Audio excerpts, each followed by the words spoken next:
For anger, with all its ugliness, is a very popular emotion, and perhaps especially in the US, I don't know. Many people think that it's impossible to care for justice without anger at injustice, and that anger should therefore be encouraged as part of the transformative process. Many also believe that it's impossible for individual people to stand up for their own self-respect without anger, that someone who reacts to wrongs and insults without anger is weak, spineless, downtrodden. Women in particular are often urged to tap into our own alleged hidden anger and to see this search for suppressed anger as part of a personal struggle for self-respect. Moreover, many people also believe that getting angry when someone else does something bad to you is essential to taking that other person seriously. So in other words, if you wrong me and I don't get angry at you, I'm treating you condescendingly, like a child or a person of diminished responsibility. Nor are these ideas confined to the sphere of personal relations.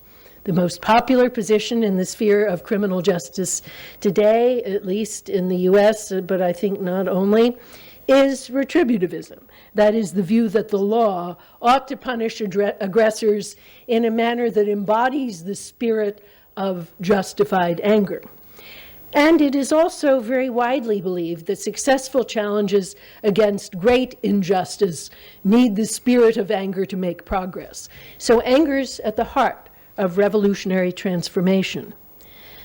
Still, we may take courage from the fact that recent years have seen 3 noble and successful freedom movements, all conducted in a spirit of non-anger, those of Mohandas Gandhi, Martin Luther King Jr., and Nelson Mandela.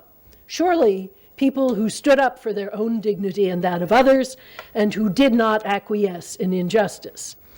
Now, note that I said non-anger, not non-violence.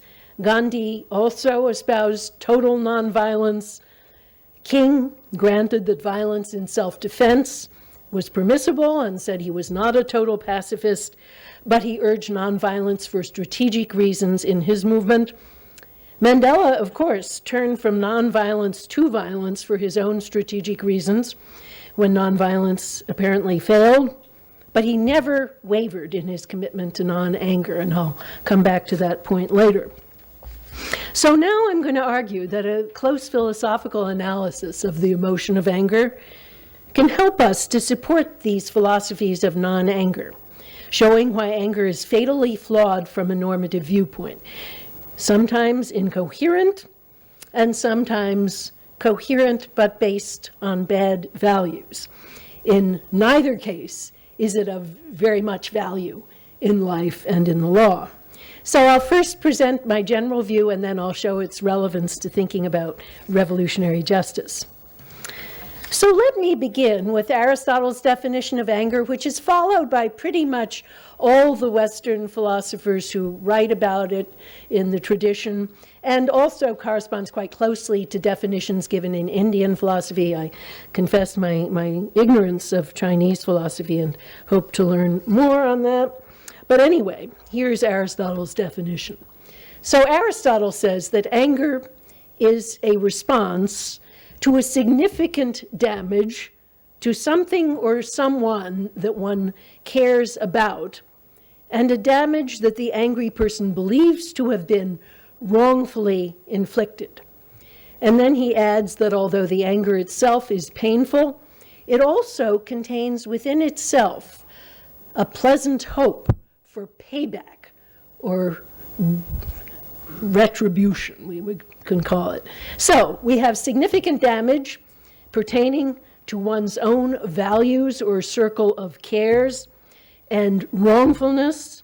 Now those 2 elements seem both pretty constant in the tradition and I think pretty uncontroversial, and they've also been validated by modern psychological studies of the emotion. More controversial, perhaps, is the idea that the angry person wants some type of payback, and that this is a conceptual part of what anger itself is. Now, all the Western philosophers who talk about anger do include this wish as a conceptual element in anger, but I think we need to pause because it isn't obvious. Now, we should understand that the wish for payback can be a very subtle wish. The angry person doesn't need to wish to take revenge herself. She may simply want the law to do so, or even, as Gandhi later said, some type of divine justice. Or she may even more subtly simply want that wrongdoer's life to go very badly in future. Let's say, hoping that that second marriage of your betraying spouse is a dismal failure. I think that if we understand this wish in that broad way, Aristotle's right. Anger does contain a kind of strike-back tendency, and that is what differentiates it from other related emotions, such as compassionate grieving.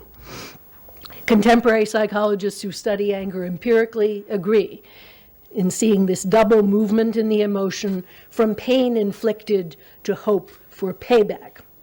An example will help. Suppose a wrongdoer has murdered Angela's child.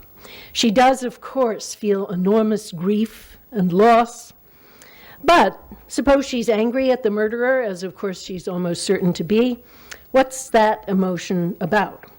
It isn't just sadness at the loss, because its focus is on the wrongfulness of the act. But still, is it just a special sort of sadness that a wrongful act had occurred and a wish that it had not occurred? If that's all she feels, then I think we would not call her emotion anger. It would be a special species of grief. But then, what is it that makes the emotion anger? Well, I think, and I have to spend about 20 pages on this in the book, so this is very brief, but I think it is the wish for some type of payback, however subtle, and I'll come back to that. But first, one more thing that Aristotle says is not quite right, and in fact the subsequent tradition basically rejects it. He says that anger is always a response not to just any old damage, but only to the sort that he calls a down-ranking. Now, that doesn't seem to be true all the time. I can get angry at wrongs done to other people without thinking of them as status insults to myself. I can even get angry at violations of principles that I care about. But still, let's hold on to that idea of down-ranking, because it does cover surprisingly many cases of anger, as empirical researchers like Carol Tavris have emphasized. And it can help us to make sense of some puzzling things that we'll get to shortly. So now